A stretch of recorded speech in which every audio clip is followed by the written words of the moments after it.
Good evening, everyone. People are still joining, but we'll get started. So tonight, we have the great pleasure of listening to Dr. Sankaran talking to us about the Organon. But before we start that, I'll just start off with a quick announcement. Tonight, we've met in honor of starting the masterclass, which has been going on now. And initially, these sessions were available for all those who joined the masterclass, but we actually wanted to open it up and allow everyone to join us and to see, you know, what's happening, and maybe invite them to join the masterclass as well. Initially, we had also invited questions from all the students who had joined the masterclass, but we've had such a huge response that it's not really going to be possible to, you know, have our discussion and then still get to all the questions and answers. So because of such a great response, we've decided that we'll have a whole nother session just for those questions. So tonight we can just focus on what Dr. Sankaran has to say about the Organon. And I'll speak a little bit later about, you know, the masterclass, how to join, what's involved, what we're teaching, and really go through that a bit later. But for now, I'm going to hand over to Dr. Sankaran now, if you want to start off.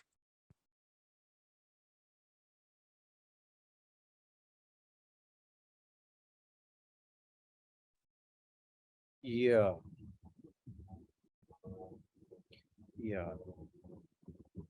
So, thank you, Kyle. Just a quick question, whether I'm audible and the sound is clear? Yes, you're clear, Okay. and we see you.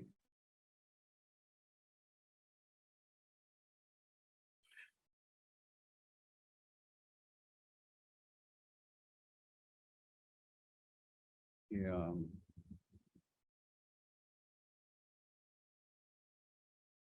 So today we are going to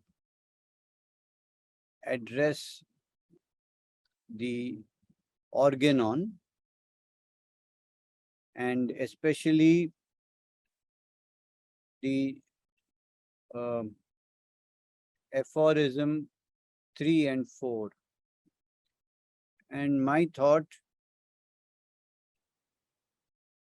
is to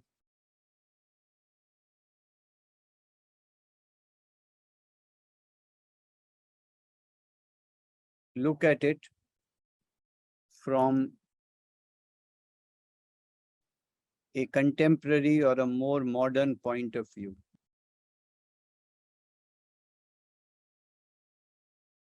So what are these 3 and 4 aphorisms? Let's have a look.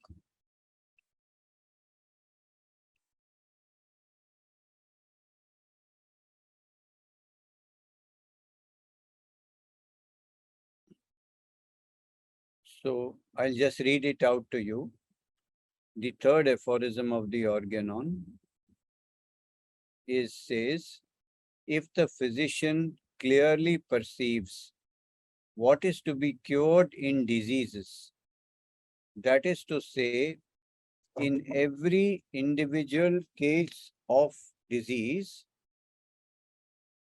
if he clearly perceives what is curative in medicine, that is to say, in each individual medicine, and if he knows how to adapt according to clearly defined principles what is curative in medicines to what he has discovered to be undoubtedly morbid in the patient, so that the recovery must ensue, to adapt it as well in respect to the suitability of the medicine most appropriate according to its mode of action to the case before him, choice of remedy, medicine indicated, as also in respect to the exact mode of preparation and quantity, proper dose, and the proper period for repeating the dose.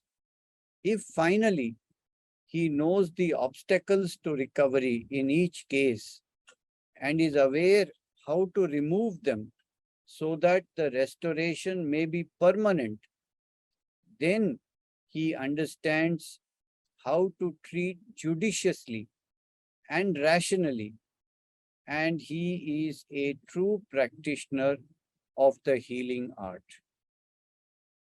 The fourth aphorism, it reads, he is likewise a preserver of health if he knows the things that derange health and cause disease and how to remove them from persons in health. So this is what we are going to look at today. These two paragraphs or aphorisms of the Organon. Now we have to first remember that these were written about 200 years ago. And it was a time when medicine was far different from what it is now.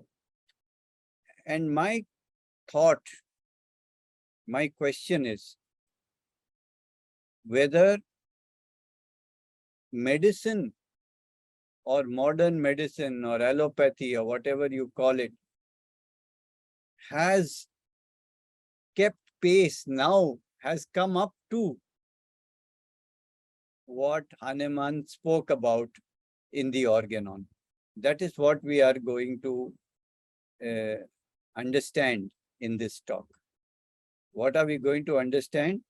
Do the modern contemporary medical ideas, concepts, and research, are they coming closer to Hahnemann's visionary understanding of health and disease?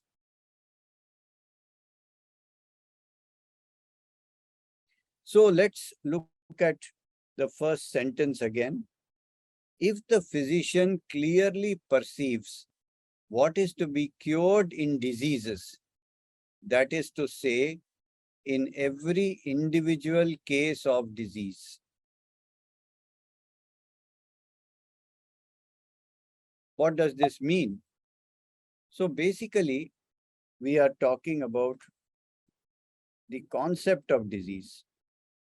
What is disease? What is to be cured? This is the question. And so far, this has been the fundamental difference between modern medicine and homeopathy. So far, modern medicine used to consider that disease is a problem of local parts. For example, arthritis is a joint problem, eczema is a skin problem, ischemic heart disease is a heart problem. And there were different specialities, and there are also even today different specialists for each of these parts, and they were treated in that way also. But has this concept changed? Because the homeopathic concept is that disease is not local, that disease is general, that disease is a change of tune or melody from a healthy one to an unhealthy one. What is modern medicine to say about that? And the answer is quite simple, that while rheumatoid arthritis is definitely affecting the joints, but modern medicine says that it is not a disease of the joints. Rheumatoid arthritis is a disease of the immune system. It is an autoimmune problem. The immune system is malfunctioning, and this is expressed in the joint. Eczema is similar. There is a hyperaction of the immune system, an allergic process which is expressed in the skin. You see? So the concept of disease as a local problem is now shifting or has shifted even though it is treated locally, but modern medicine understands that disease is not the joint or the skin, but it is the immune system problem, which is a problem of the whole being. And the other thing to understand is that the endocrine, the immune system is also not an isolated phenomena. You cannot say the problem is of the immune system. Again, you are localizing. Now, modern medicine understands that the immune system is intimately connected with the endocrine and the nervous system, which are also totally connected with the mind or the psyche. So therefore, there is a concept of psycho, neuro, endocrine, immune system axis.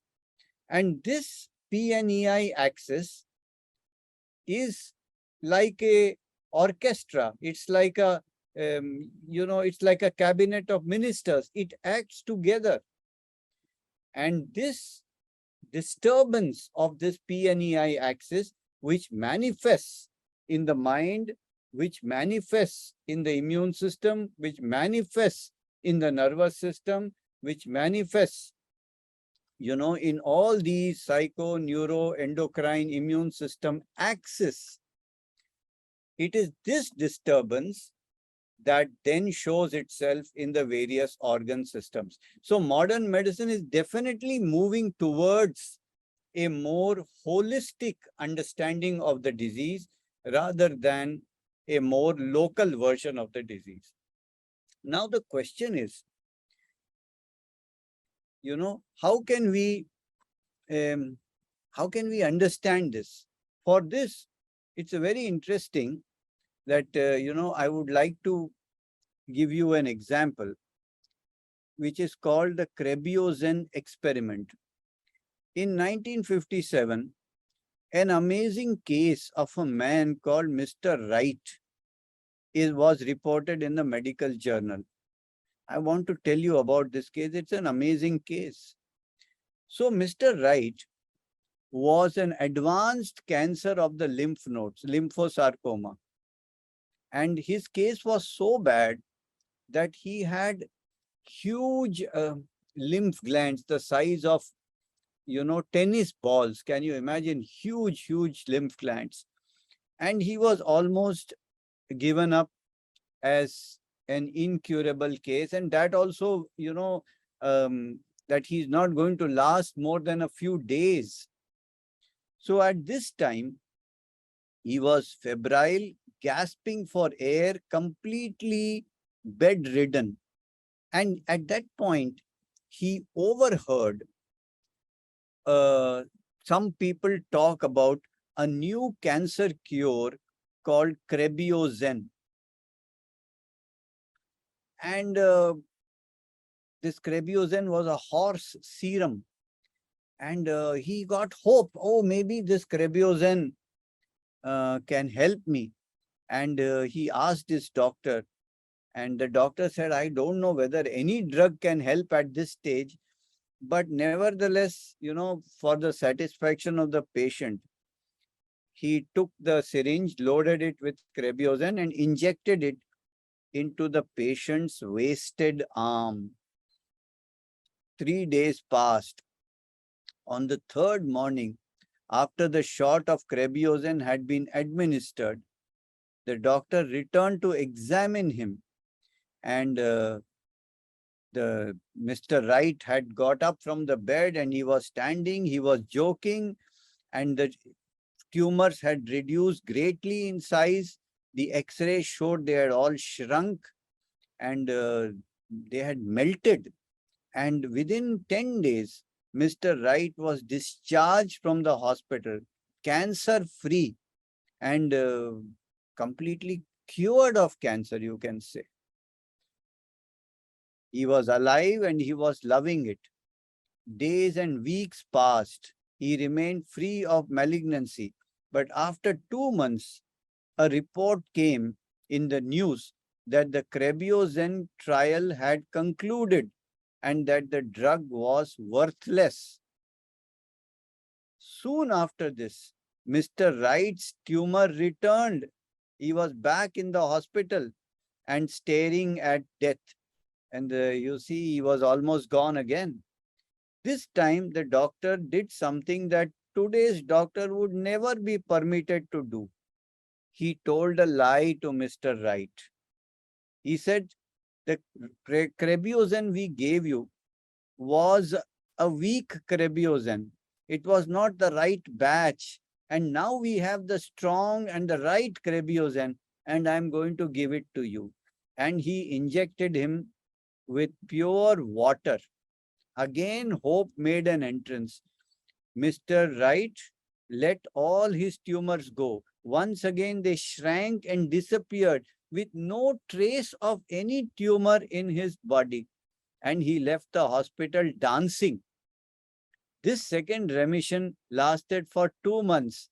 And unfortunately, another news report came that the American Medical Association, after numerous tests, confidently asserted that the drug is completely useless.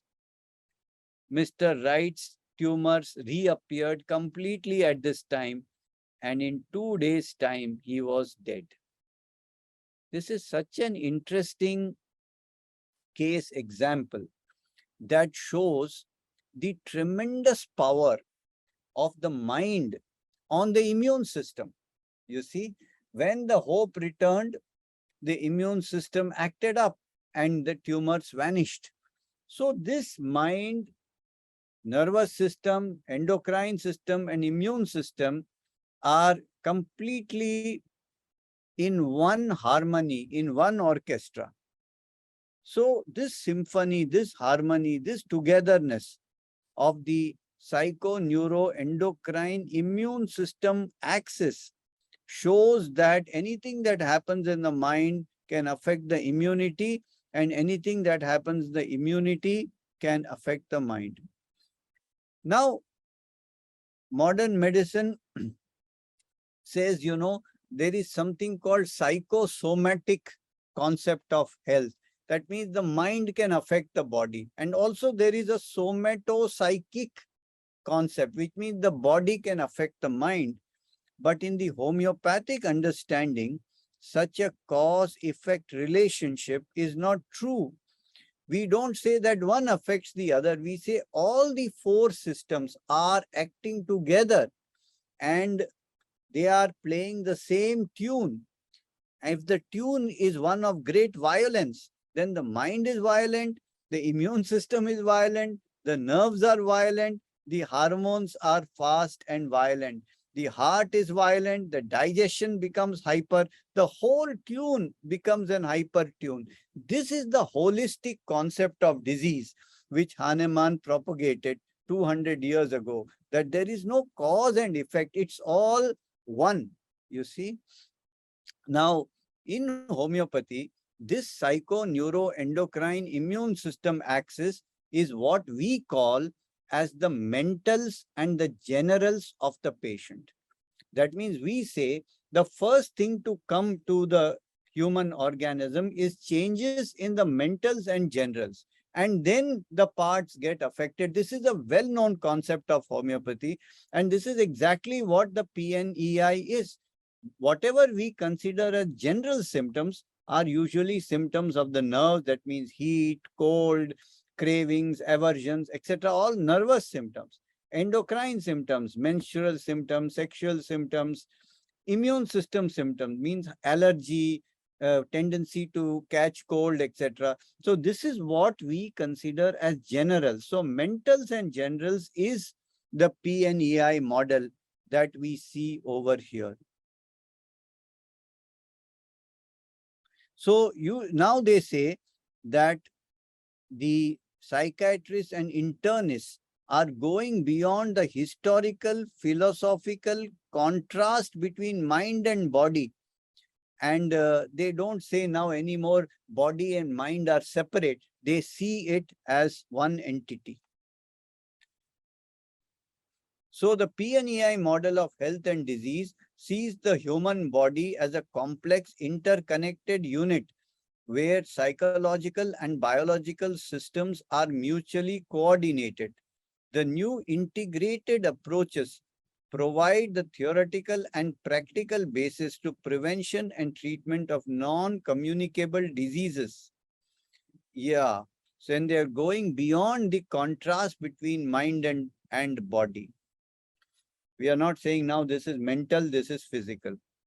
According to the mind-body or the biopsychosocial paradigm, which supersedes the older biomedical model, there is no real division between mind and body because the networks of communication that exist between the brain and the neurological, endocrine, and immune systems, says Oakley Ray, Professor Emeritus of Psychology, Psychiatry, and Pharmacology. So the whole idea that there is no division is very, very interesting. Now, let's go to one more concept. What is disease when we talk about, it's a change in the whole being, the tune, the melody of the whole being as represented by the psycho, neuro, endocrine, immunology, or you can say the mentals and general. This has shifted, changed. And another tune, another melody is being played now other than the healthy melody. Why is this happening? So when we talk about that, we see that slowly mind-body research is moving to mainstream, and we are talking now about Hahnemann's 211th aphorism, which says that the mind, the state of disposition, is being a characteristic symptom, and it's very important that that we have to observe the disposition of the patient, and we have to observe the peculiar symptoms, the individualizing symptoms of the patient. This is what he said. Now, what does modern medicine say? They say that the determinants of health include social and economic environment, physical environment, and the person's individual characteristics and behavior. So this idea that your health is determined by your own individual characteristics is coming up in modern medicine. So all the quotations I'm giving you are from very, very contemporary medical sources, and see how closely they approximate with Hahnemann's ideas of 200 years ago. But these ideas have come to medicine only now.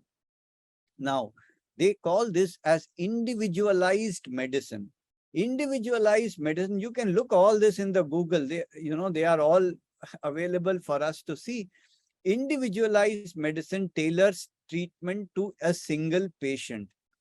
The term refers to an individual, truly personalized medicine that strives to treat each patient on the basis of his own individual biology. Individualized medicine represents further individualization of personalized medicine.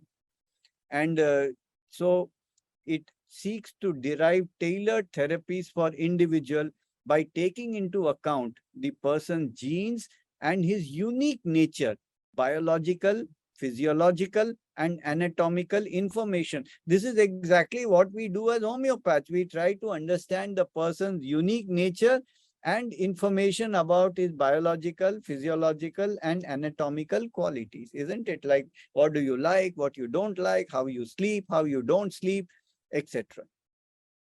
Now, there is something very interesting that we have to talk about, and that is, why is this change of tune? Why is one individual's behavior different from the other? And for this, you see, there is something very, very interesting that modern medicine has noted. You can see from the Pediatrics Journal. They observed that newborns and infant reveals individual differences in reactivity to stress. Even newborns are showing how they react, how they adapt to stress is different one to the other. This is so interesting, that how can one newborn differ from another newborn? in its basic individuality, reaction to stress, etc., etc. And here we have something that comes up in modern medicine that is very, very interesting, and that is that the mechanism of transmission of trauma may be via epigenetic modifications induced by stress. I want to explain this very clearly. What does this could hold, the key to our homeopathic understanding. So I want to explain this. So when we say that disease basically means a different tune, a different melody, an entire set of features and symptoms that are like a constellation, like a pattern that is different from health. Where does this pattern of perception and response come from, which is individual to the person? Why is this person thinking, feeling, reacting in this specific way that is individual to him? This is an interesting question. And the answer has to be, and not only an individual does, but an infant also does. Why does an infant differ from the other infant? Because if you say, that this person behaved because of, his parents' behavior or his childhood experiences or his life situation, etc., then that difference cannot be in an infant, because infant is just come out, How does that differ? So here, you see, we have to then conceptualize the idea that this change of tune, this pattern of perception and response, which is individual, must be coming from an adaptive response to a situation. Because every symptom, now you have to understand, every quality that we have, is a response. Suppose you have cough, it's as if something is stuck and has to come out. So your symptom is basically an adaptive response. So for example, if you are very, very suspicious, as a very suspicious person, it must be that, you are perceiving the situation to be one that could deceive you, that could make a fool out of you. It is only out of this perception that your suspicion arises. Your suspicion is an adaptive response to a given situation, you see. But that situation may not exist in your life. You are responding as if to a situation which is not there, you see. That's where it is disease, because if the situation is actually there, then this response is a healthy response. If you are among thieves, you should be suspicious. But when you are among normal people and you think everybody is a thief, then what you are seeing is thieves around you, which are not thieves. Like you see your family is a thief. In the remedy arsenic alb, he feels as if everybody in the family is a thief. So why does he perceive a situation like that? This is the interesting question. Again, I will repeat again. The sum total of your responses must be as if to a perceived situation which is not there. So why this perception has come, and then you assume that this perception has come because at some point in the past, you had faced such a situation. That is why that response stuck to you. Sometimes what happens, you come from a very strong, like poverty background. Your childhood was so full of poverty. You didn't have any money at all. You had to scrounge for money, all of that. So when you grow up and you have a lot of money, you become a very wealthy person, but still you behave as if you have no money because of the memory of that childhood situation. So your current perception and response is because of something that happened in the past. If you assume like that, but then you will ask, but the newborn infant did not have any past. Then where did that kind of perception come to that newborn infant? There, the modern medical research has shown us a very interesting clue, and that is called epigenetics. And please read this up. What is epigenetic? Epigenetic means something that is around the genes, but it is not genetic. You see, epi means something that surrounds or something that is close to or something that is nearby, but it is not a genome. It's not your actual DNA, but there is a change. And epigenetic modifications can be induced by trauma. So a past trauma can create modifications in your, genetic thing, So that is called epigenetic. So instead, it doesn't affect your actual DNA, but around the DNA, modifications happen which create these patterns. But then where does this thing come into an infant? Because there is no past. And here it is very interesting. In biology, epigenetics is the study of heritable phenotype changes that do not involve alterations in the DNA sequence. The Greek prefix epi, which means over, outside of, around, in epigenetics implies features that are on top of, in addition to, the traditional genetic basis for inheritance. Epigenetics involves changes that affect gene activity and expression. And it can also used to describe any heritable phenotypic changes. And these phenotypic traits may result from external or environmental factors or be part of normal development. Now, what is very interesting is also transgenerational trauma. This is so interesting when you think of Hahnemann's study of chronic disease. Where does chronic disease come from? And he says, there was a situation, a phenomena, trauma in the past generations. And the effect of that, maybe it's an infection, maybe it's a war, maybe it's a calamity, maybe anything.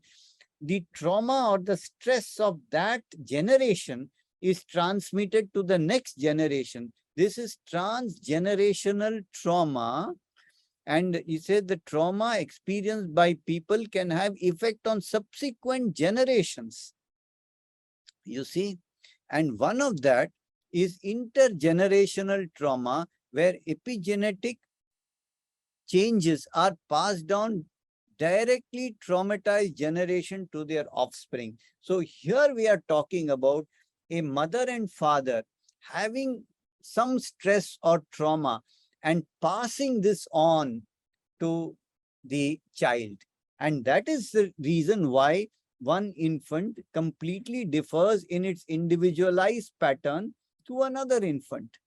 And sometimes these can be transmitted to subsequent generations. And here it is written, exposure includes when the offspring is in utero. Isn't this, these are all, discoveries of medicine in the recent past. And this, since last 40 years, dear friends, I am asking, every mother, please tell me what stresses you had during pregnancy. I never knew all these things. I never knew what is epigenetics. I didn't know what is transgenerational trauma, intergenerational transmission. I had no clue. But I have seen and observed that one child differs from the other in a way that is not explainable by their circumstances, by their upbringing, by their environment, etc., etc. So where did that difference come from? And then when I asked the mother, tell me what stresses you had during pregnancy, what cravings you had during pregnancy, what dreams you had during pregnancy, what perception you had during pregnancy, who troubled you during pregnancy. And when the mother reveals all of that, I see that I can understand this child's adaptation, his behavior, his perception so much better. And from that, I'm able to come to a understanding of the individuality of the child. And by matching it with the remedy, I'm able to treat and help that child. And now we understand all this in modern medical terms. You see, what we thought was just, our own experience or our own, practice. Now we can see clear proof and explanation for all of these things. This is what I want to tell you. So what are we doing in homeopathy? Basically, we are trying to understand the altered perception. We are trying to alter tune, altered melody. We can call it the other song of that individual. And we try to understand what is his basic personality traits, along with what are the basic traits of his neuroendocrine immune system. So just to give an example, this is a very common like homeopathic case, you see. And we see a case of a lady with recurrent cellulitis. And she says, let's see, let me read this. She's 96 years old. She had come to my clinic only a week ago. And she noted that there is a cellulitis in her foot that is not healing despite several antibiotic courses. So delayed wound healing is an immune system problem. The immunity is not strong enough. Now, how are we going to treat that? You see, antibiotics have not helped. So we have to treat her by understanding her melody, her tune in the psycho-neuroendocrine immune system, or the mentals and the generals and the local peculiars. Through this totality, we understand which tune is she singing, which tune is the entire orchestra playing, and then we match the remedy. You see? So she says, I said, how did this start? She says, well, my husband died 13 years ago. And from that time, I am mentally disturbed. I said, what you feel? She says, well, I was so totally dependent on the husband. Of course, this history was told by her son also, and partly by her, but mostly by her son. She says she was so totally dependent on the husband. She didn't do anything, she was completely inside like a cocoon, and she never went out in the world or became independent, etc. So the loss of her husband had a very big impact on her. And following the loss of the husband, her sons filed a case against her for inheritance, even though the husband had written a will, etc. But these people said, no, we want all the money. And they filed cases and in the court. And these cases are still going on, even till today, for after like 13 years. And she says those cases are draining her resources, her money, her energy, causing her a lot of grief, anxiety, etc. Now you see what to do when you ask her, what are your emotions? She says, my emotions are, I feel grief, I feel disappointed, I feel very upset, I feel these children turned out to be very useless children, and I'm very upset about that, etc. But these are normal, these are common. So when Hahnemann says, what is to be cured in the individual case of disease? What do we have to cure? So we understand what is disease. Disease is a change in tune that is represented by the orchestra of the mind and the generals, the PNEI system, the totality of the effect, and understanding this is disease. But in the individual disease, we have to see what are the traits, the uncommon individualizing features, and what are her. We see that she's a very mild woman. We see that she cannot really express herself. We see that she's completely dependent woman. We feel she's a woman who likes to be inside the safe zone of a cocoon. She doesn't want to go out. We find she is a woman who cannot sleep till 2 o'clock in the morning, and we find that her cellulitis is giving a yellow pus. So this is her individual totality. So when we look at it from the repertorial point of view, you can see the mildness, the clinging nature, the sleeplessness until 2 a.m., the desire for cheese, the position of sleep with the arms above the head, and the discharges which are yellow. So we get pulsatilla, but we also look at it from the kingdom point of view, the extreme sensitivity that she shows. Everything hurts her, affects her, the plant kingdom. We see the miasm, which is the avoidance or the psychotic miasm. And then we see the quality of the superclass 1, which means that she likes to withdraw and go inside the cocoon or the shell. She doesn't want to come out. And in the plant, the subclass 1, and you see in the subclass 1, you have also pulsatilla. In the dicotyledons, in the subclass 1, you have subclass 1 is also called the Magnolidae. And in that, one of the orders is ranunculales, which is also the family of pulsatilla.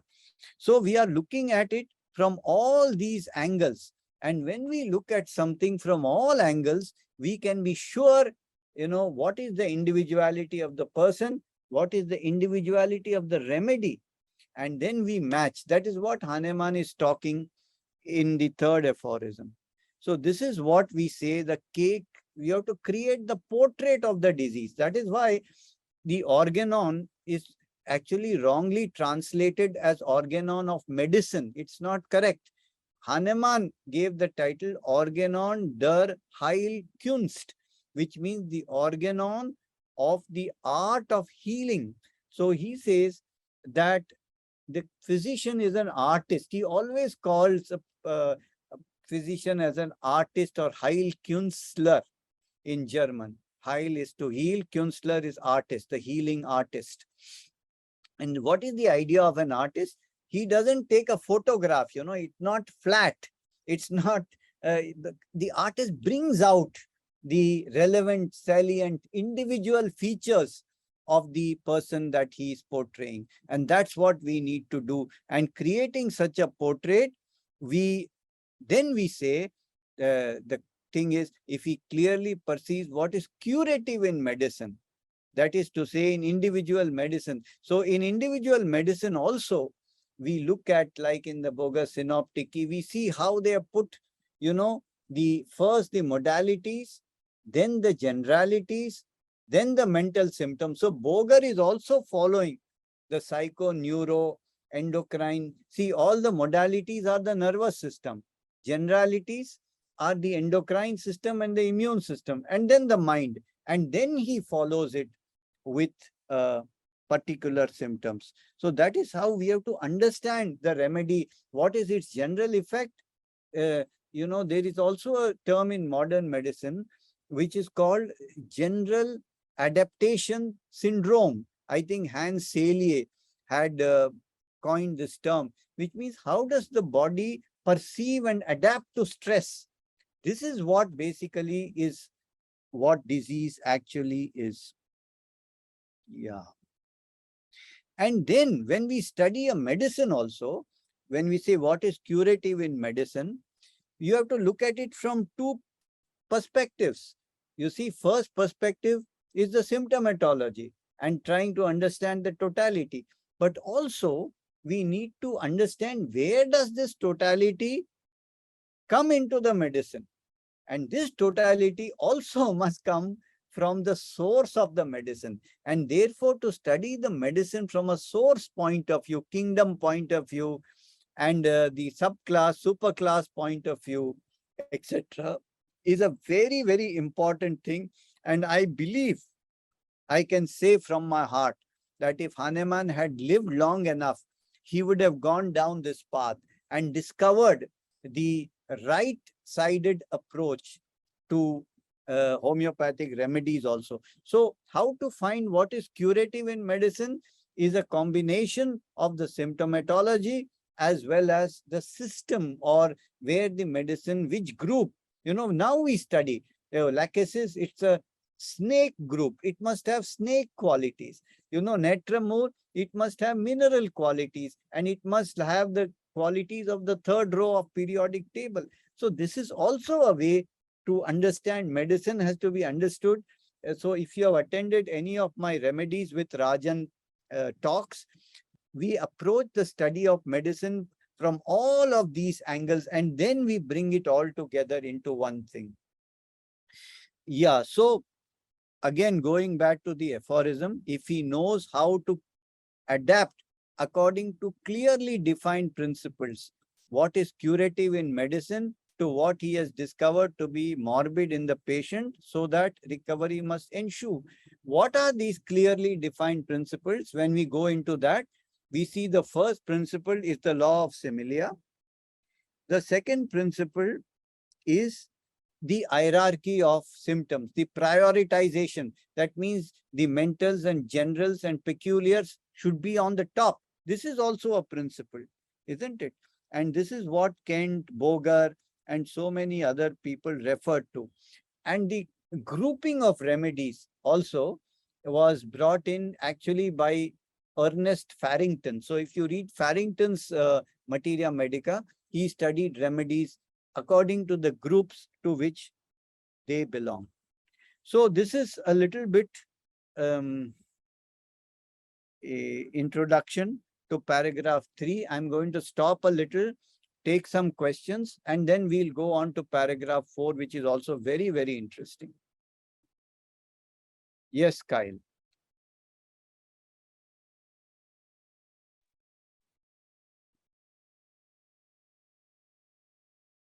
Thanks very much, Dr. Sankaran. So first, we had Dr. Sundari, who wanted to share with us.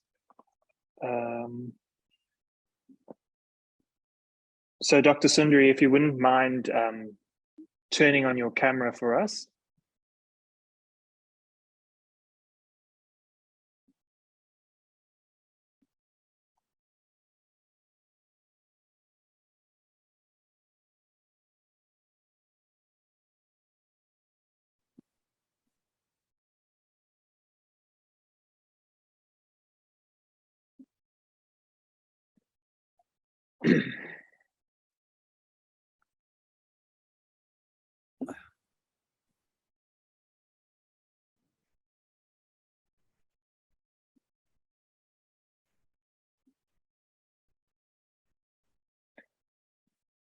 Okay, I think she's not here.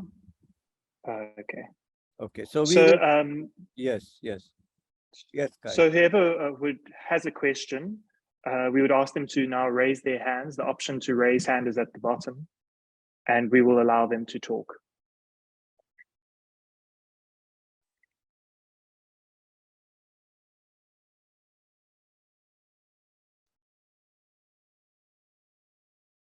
Okay, so there's a Dr. Ramasamy. We're going to allow you to talk.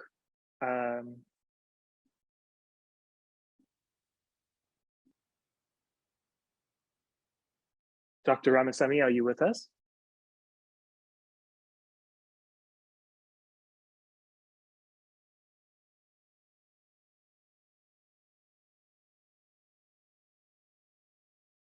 Yeah. Okay, so we'll work on that, but in the meantime, there are questions in the chat box. Yeah, you can read one of them. Then I would like to go forward. Sure.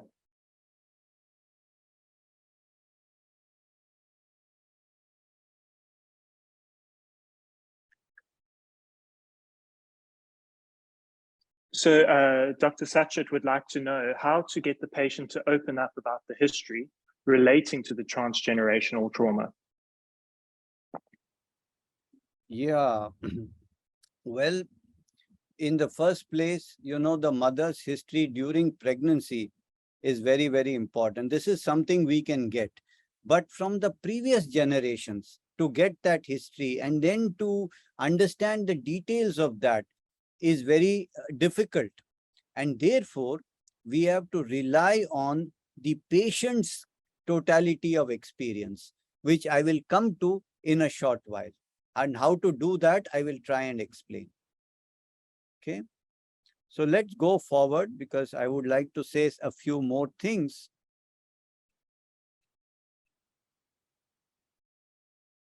So we are going to the last paragraph of Aphorism 3. If he finally knows the obstacles to recovery and how to remove them. And this last sentence has to be read along with Aphorism 4, which says, he is likewise a preserver of health if he knows the things that derange health and cause disease and how to remove them from persons in health. It's more or less the same thing, except in the third paragraph, he refers to, removing the obstacles in sick people, and in the Aphorism 4, removing the obstacles in healthy people. It's more or less the same thing, but we will talk about it. And basically, the World Health Organization defines health as physical, mental, and spiritual well-being. We add a fourth dimension to it, which is also social or community well-being. So Hahnemann was very, very clear that a healthy lifestyle is essential, and anything that is not healthy in our lifestyle is the obstacle to cure. And that is what needs to be removed. So when we analyze what are the things that we need to look at in terms of a healthy lifestyle, there are four aspects: the mind, the body, the spirit, and the human or the social aspect. These are the four aspects that we have to look at. And I want to emphasize this a little bit. I want to share with you, dear friends, that Hahnemann says in Aphorism 4 that the physician is also a preserver of health. The physician's role does not end in giving medicine and helping the patient to recover. He has to make that recovery long-term by guiding the patient to what are the things that derange health and how to lead a healthy lifestyle. And that's the reason I spend a lot of time with my patients, advising them, talking to them, and doing things with them to enhance a healthy lifestyle. And I would like to share what are the things I do, and I strongly, strongly recommend that you please do in your own way. You don't have to imitate me, but in your own way. And I also want to tell you another thing, that if you want to advise your patient, please follow the advice yourself first. Otherwise, nobody is going to listen to you. Okay. So first, adopt a healthy lifestyle. They say, physician, heal thyself. First you be healthy. And then we'll talk about. So as far as the body is concerned, there are, we have to look at diet. We have to look at exercise. We have to look at regularity of sleep and other habits. Niyam, we call it, following a certain discipline. So these are the things we have to look at in the body. In terms of the mind, we need to look at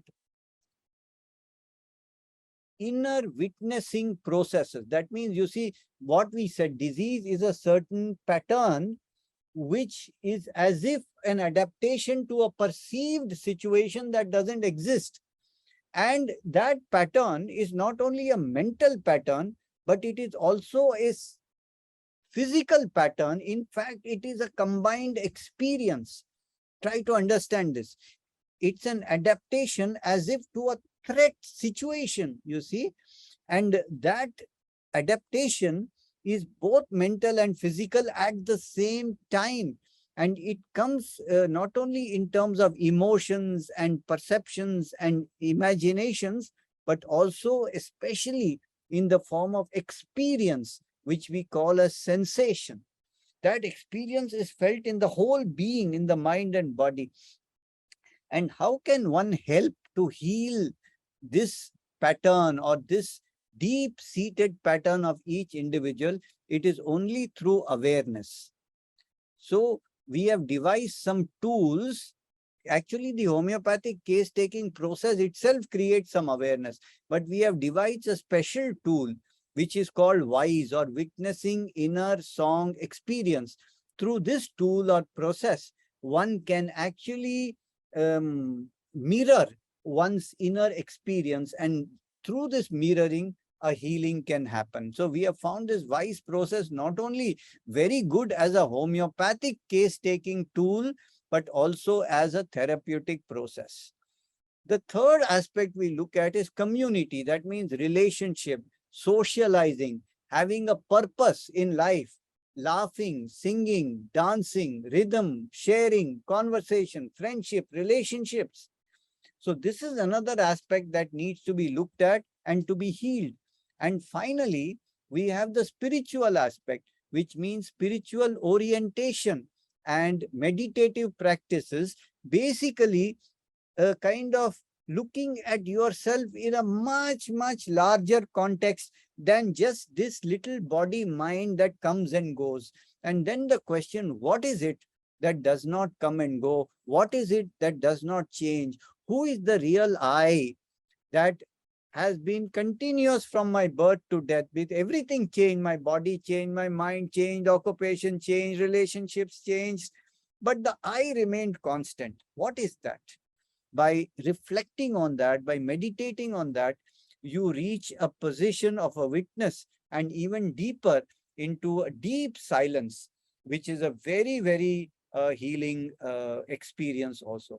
So we need to educate our patient on all these aspects of health, which is body, mind, society, and spirit. And therefore also, you know, I want to give you an example here, or from modern medicine.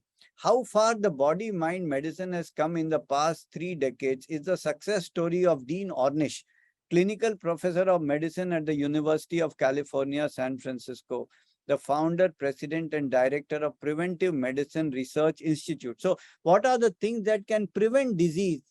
What is Dean Ornish saying? He found that a heart disease, ischemic heart disease, can be prevented and reversed. He wrote a book, Reversing Heart Disease, where he showed so many cases of ischemic heart disease reversed without surgery, without any treatment, without any medicine. What did he do? Low-fat vegetarian diet, meditation, exercise, stress management, and social support. What is he talking about?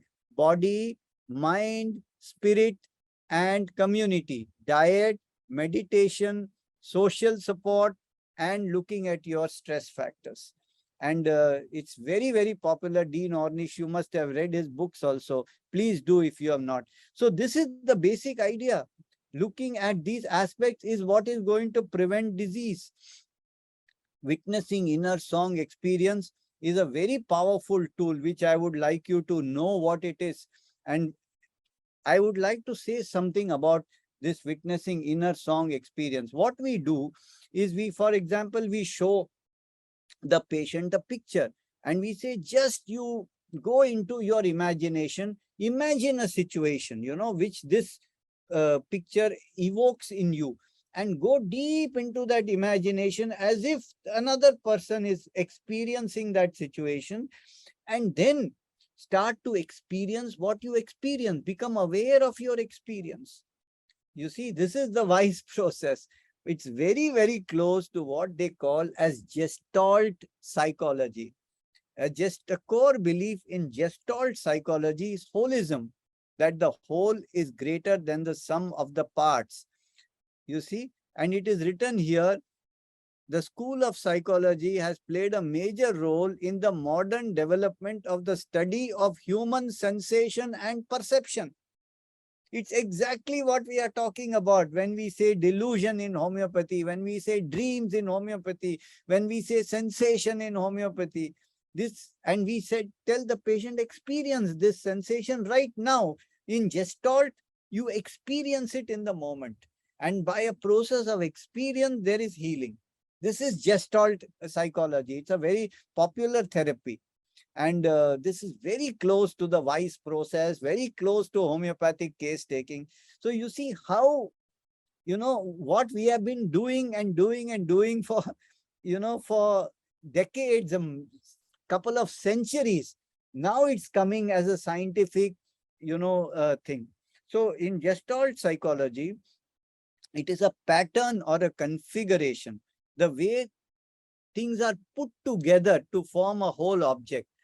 So organisms perceive entire patterns or configurations, not merely individual components. So your state is not just anger or grief. It's a whole configuration of patterns.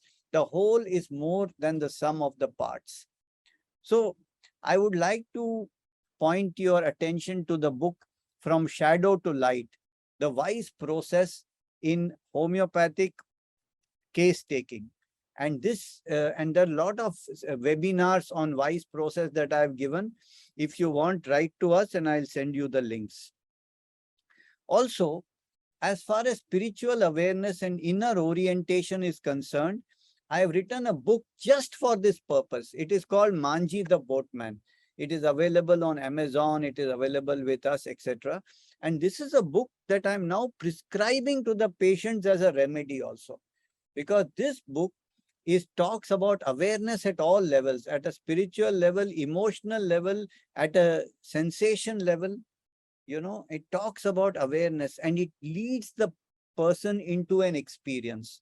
And this book is helping a lot of my patients. So if you feel like, please read the book yourself first. I'm happy for your comments. And if you feel it can help your patients, I recommend it to many of my patients. The other thing that I do is working with music. So all these, when we talk about how to prevent disease, how to remove obstacles, how to preserve your health, these are the things: spiritual, physical, diet, meditation, wise processes. So we created a music app called the Raga Therapy App, where if you feed in your sensation, your perception, it will select the correct Indian melody or raga for you, which you play and you will notice some changes. It is available on all the platforms and it is for free. You can have a look, recommend.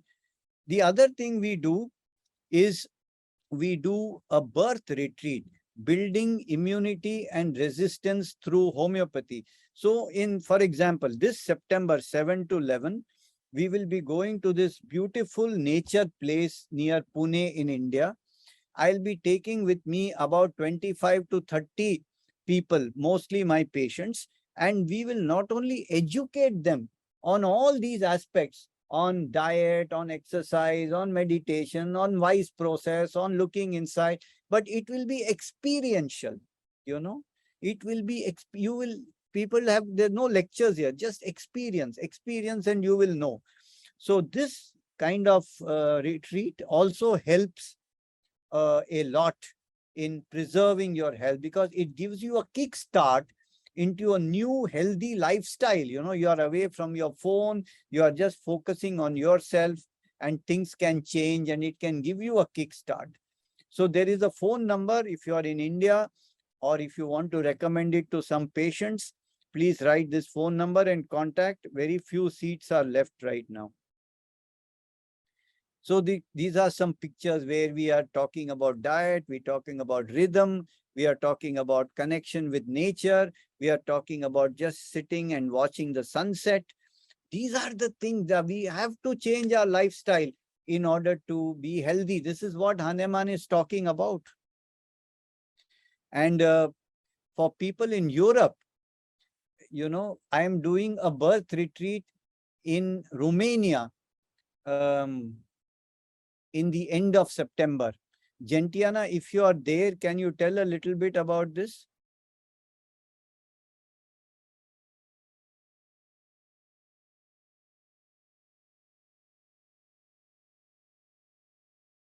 Or you could put up your contact details. I think you have to go Hello. Yes, Gentiana. Can you hear me? Okay. So The workshop will be in near Iași between 26 and 28 September. And you can read all the details on the website, theothersong.ro. Theothersong.ro, correct? RO, yes. Yes, so you can have a look at that website. Now, having addressed aphorism 3 and 4, I want to say something more. And that is, how does one practice homeopathy with this kind of understanding of what is health, what is disease, this perception, this adaptation, this psychoneuro, endocrine immunology, this individualization, this bringing all the aspects together, that means physical aspect and mental aspect, sensation aspect, pathology aspect, source aspect, how to study remedies, how to study the patients, how to take the case. There are so many questions in the chat box about this. So for all these questions, can I do a retreat in Greece? You write to me, we will see what I can do. And if you want my email, you can write to clinic, CLINIC at sankaransclinic.com. Anything you want to ask or say, you're most welcome. Clinic at sankaransclinic.com. And so how do we make all this practical? So for this, you have to learn systematically. The Hahnemann 3rd and 4th aphorism is giving you the concept of disease and medicine and cure, etc.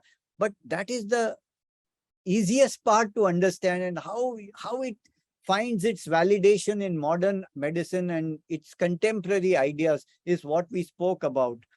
But how to make it practical, you need to learn this very, very systematically. And that's the reason why we have devised the master class.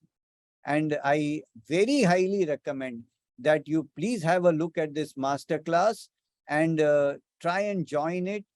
There are 5 modules in it. You can do all the modules or the modules that you want to do, but it is systematic learning. And that's the only way that you can master the practice of homeopathy.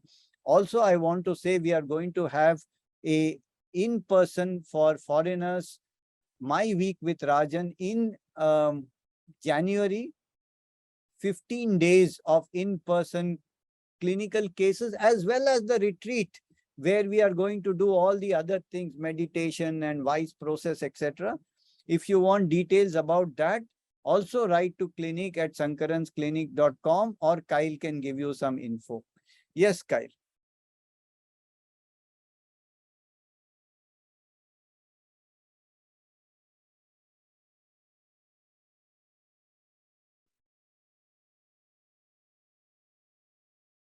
Yes, thanks, Dr. Sankaran. So just a little bit more information for those of you who are interested in the Sankaran Masterclass.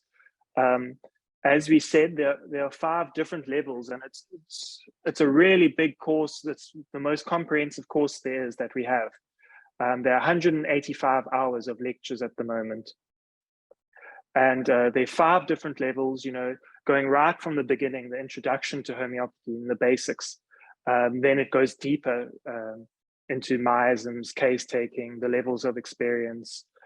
We also then go into the kingdoms.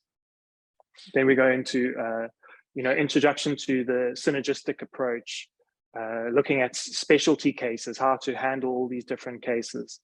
Then into the newer innovations like the subclass and superclass, looking at the wise processes in detail, showing case examples. This entire course is based around the idea of case-based learning as well. So they're lectures, and then they're followed by the cases, which show you, how to tackle these problems, how to apply all this theory.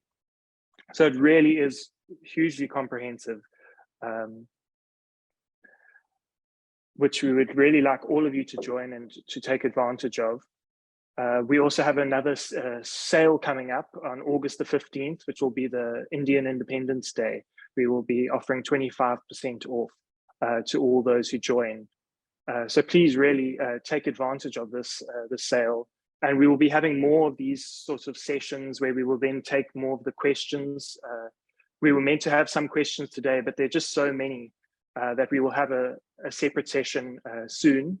We will communicate that with you, and we will arrange to have all your questions answered about the masterclass and anything that comes up. There's also a forum which we will be addressing, where people can raise their questions on that. So there's so much to be involved with. Really, please do take advantage of it. If you want to learn more, you can then go to the website. This is the email address, hope@synergyhomeopathic.com. And you can also email at sankaranseries@gmail.com. And we'll put the web details in the chat box now. For those in India, you can also call the student support team. So please do take advantage. And if you have any questions, queries, anything we can help you with, please don't hesitate. Kai, and I can think you say a bit about the My Week with Rajan? Yes, so we also have the My Week with Rajan, which I can share with a little bit as well.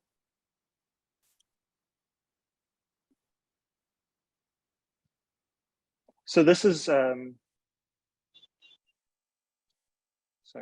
here we go.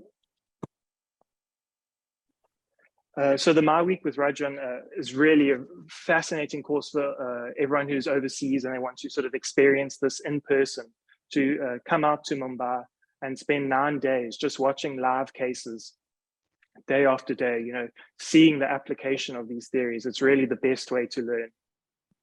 And with that, they'll also get the chance to do a 4-day retreat. So you can do the same what we spoke about in this birth retreat. You will get an opportunity to do that. So this will be happening in January, but I must say that the early bird discount is going to be ending in the 15th of August. So really do get hold of me quickly because the spots are going to be emptying out soon. We have a very limited seating. So these are the dates in January that you can see. And just a bit of the course overview. So it's just chock-a-block live cases, day in and day out for 9 days, and then the retreat. And the retreat is optional if you can't get away for 9 days, although we highly recommend that you stay on for it as well. And then there's the, for those who wish to also do the masterclass so that they can prepare themselves in January, so they have all the theory behind them, because it will be quite an advanced course where, you'll be seeing it put into practice. So it's good to have that foundational knowledge. So you can also join up with the masterclass, and you'll get a discount on the masterclass if you join up now. So these are just more pictures of it. As I said, sorry, August 14th, the early bird will end. So please get in contact. I'll put my contact details in the chat and the website. And then I think we'll have another chance to try and speak with Dr. Sundari if they're there. And that we would like to just ask someone who's actually taken part in the course to sort of share their experiences.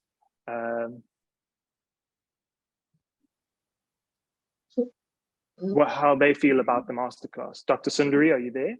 Yeah. So can you hear me? Yes, we can hear you. Yeah. Is there the Dr. Sankaran is there? Oh, I hope so. Yeah, I'm here. Yes. Okay. Yes. Yeah. Good evening, sir. Good evening. Actually, very glad to be part of the series. Actually, it's really very useful. So basically, I have two very quick questions. So I'm learning nowadays, like choosing the remedy based on the kingdoms. Even though I'm following you for the past 17 years, this is a new learning for me. Like, so how to choose a remedy based on the kingdoms. So I have a query, like if a patient has a mixture of symptoms from all the kingdoms, like for example, if he is so sensitive as well as he is so organized as well as he is so competitive. So then how to choose a remedy based on the kingdoms? That will be the confusion. So it will be very helpful for me if you can clarify on that. Yeah, but actually you have to see what is the most basic experience. And I think it will take me a long time to kind of give you examples and all of that. So what I'm requesting Kyle to do is to organize a separate session where we can just deal with these questions one after the other, and I can really explain, completely. So a very short explanation would be, you have to go to the most basic experience, and that will be only in one kingdom. It cannot be all three. At a superficial level, everything will be there, but when you go deeper and deeper and deeper, it will be clarified. But this has to be explained with examples, etc., etc. We will do in a question answer session. Okay. Thanks a lot, sir. Thanks a lot for your valuable time. Yes. Very good. So I would like to say bye to everyone. It has been a great pleasure talking to you. And I also want to say one thing, that when you understand how homeopathy and the modern medical concepts are validating everything Hahnemann said 200 years ago. Can you imagine that Hahnemann was probably the first person to talk of mind-body medicine, that body and mind are the same, they are expressions of the same 200 years ago. And still people are not coming to terms with it. Still they talk mind causes body, body causes mind. Very few people have understood that there is the holistic approach. It's one thing, it's not two things. But in any case, this is also very useful to explain to your patients and to allopathic doctors what is homeopathy. When you talk of psychoneuroendocrine, when you talk of epigenetics, when you talk of, then they understand you in a much better way than just using homeopathic terminology. So this is also what I do with my patients. I explain this to them in more modern terms. So I hope that my talk not only helped you, but also helped you to explain to others what we are doing. And I would like to say bye. You're most welcome with any questions you have about anything at clinic@sankaransclinic.com. So bye for now.